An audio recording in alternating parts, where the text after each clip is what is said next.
Janet, Cercone, Scullian, I'm so happy to see you. Oh, Thank you for welcoming me to your beautiful neighborhood in Bloomfield. oh, it's so good to have you here. Thank you. You're so authentic. You Thank really you. are. And I'm just loving this frock you're wearing. You're just sharp as all get out. Thank you. Well, Thank you so much. Can you tell me what is so wonderful about Bloomfield? Everything. Everything. It's past, the present, the direction we're going in.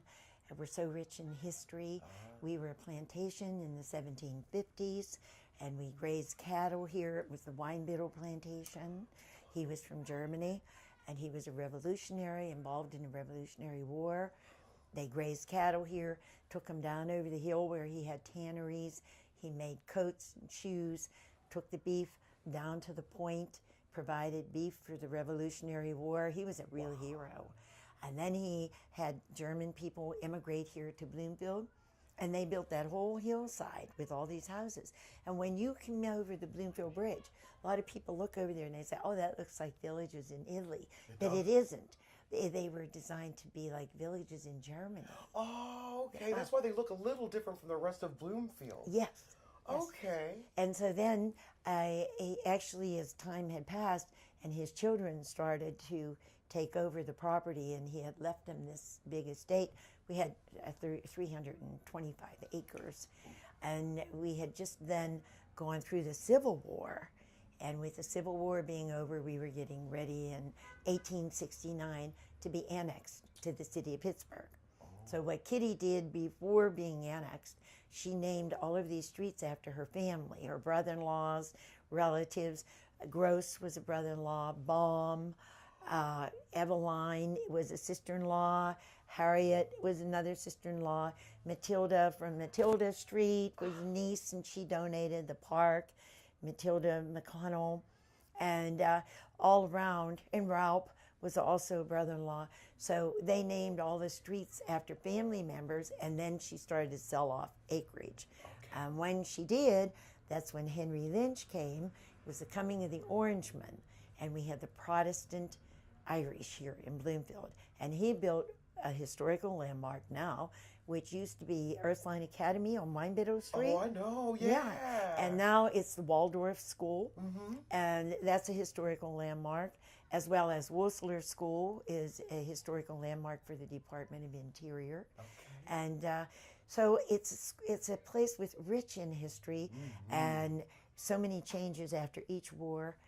You know, once we had the Civil War and the community opened up and expanded, then with World War I and World War II, we saw a different immigration movement, and that was the Italian immigration movement. And they came in right after World War I, and a big movement all the way up to the 70s, to 1970. We had Italian immigrants coming here to Bloomfield. But you're a first generation. I'm a first generation American. Awesome. Yes. I think I find that Italian-American. awesome. I just love the fact that you were telling me that you could still walk down the street of Bloomfield and hear people speaking in Italian to each other. Oh, yes. I just love that. Well, we're the only of the 89 neighborhoods where a second language is spoken right on the street. The only one.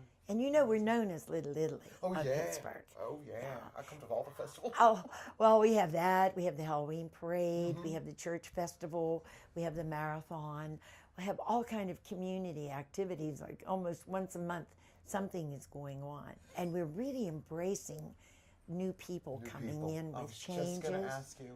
Yes. Well, I want to put this up really quick. Okay. You wrote a book, The Images of America, Bloomfield. Yes. And I just have to say that, you know, not often do our children get to meet an actual historian. They can put their hands on and touch and say hello. And here we have an opportunity right here in Bloomfield to do that. So I just want that to be out there and let everybody know that. Oh, I thank you. And that history began with where I lived, which was, my father was the town barber. And we really had a mom, and we still have the barbershop. It's Cercone's Barbershop. 81 years it's there, and my son now runs the barbershop. But it was a mom and pop store. We lived in 2 rooms in back of the barbershop. And then we lived upstairs of the barbershop. I was raised on Liberty Avenue. Okay. Literally, that was my front yard. That was where I played. I knew all the store owners. And being a mom and pop business in the neighborhood, I grew up here, went to school at Immaculate Conception, and is right behind me. And Duquesne, you know that ring anywhere in the world. Duquesne University. I graduated from Duquesne University. Do you find that you still have that sense of community here now that was there when you were a child? It's changed because we have different business people now. Some of the businesses have changed hands. We have a lot of Italian restaurants, but would you be surprised to know that we have 6 Asian restaurants now in Bloomfield? So we're seeing some change, and that was probably what was seen when the Italians came in, because when I was little, there was a very strong German influence. And we had Schlatt's Bakery, we had the Liedertafel Club, St. Joseph was German. And I actually didn't have a non-Italian friend till I was in 5th grade. Wow. We went to our church, the Italians stayed with the Italians, the Germans stayed with the Germans, right. And then I married the beautiful the Irish guy. Yeah. And today, we've got 3 schools. And when I tell you this, you think of the other neighborhoods. How many neighborhoods have this? We have a private school, Catholic school, and a public school. Whistler, Immaculate Conception, Waldorf. We have 4 parks, 4 open spaces. We have Friendship Park, Osceola Park, the Recreation Center with the Paul Shiloh Field that we named after our hero, Paul Shiloh, that was massacred. And we also have Morrow Park, which is the gateway of the community, right down here with our war monument. Right. So we have 4 parks, 3 schools. We have 3 hospitals surrounding us, West Penn in the center. We have Shadyside and the Hillman right down one end, and Children's at the other end.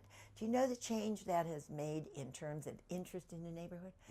We have 10,000 healthcare workers now between the center and the perimeter of Bloomfield. 3 heliports.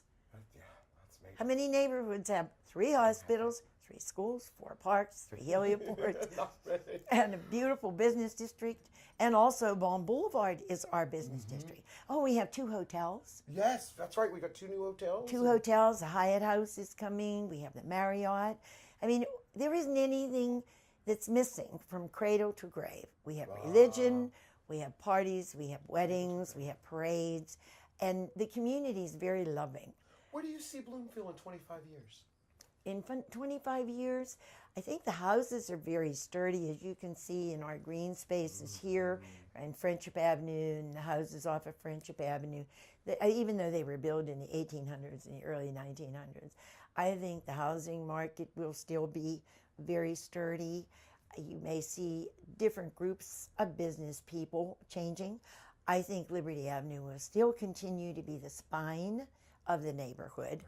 And as long as you have a good business district, you have good homes. When you lose your business district and they're boarded up, so go the houses.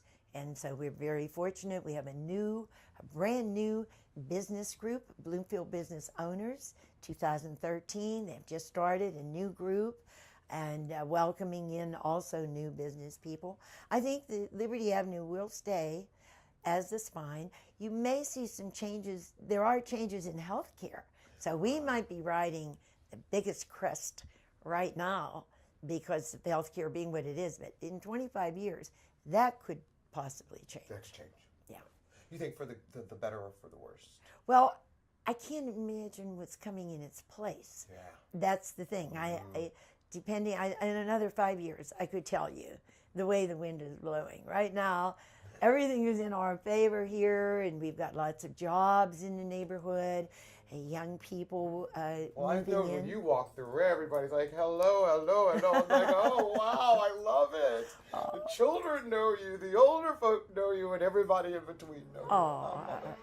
Janet, it has been a pleasure to talk to you, and I want to thank you for inviting me to Bloomfield. You have made this a pleasure. Oh, I love you so. I hope you come back a lot of times. You know I will. I used to march in high school in the Halloween parade. Oh, I don't want to tell you my age. Which band? Taylor Alderdice Dragons. Oh, we had Taylor Alderdice every year. I chair that parade. My daughter is now going there and marches as one of the cheerleader pom-pom girls. Oh, how wonderful. And you come back, and if you're ever looking for me, you'll find me in the barber shop every Saturday I will come morning. by and visit you. I will. Please, Thank promise you. me. I will. Okay.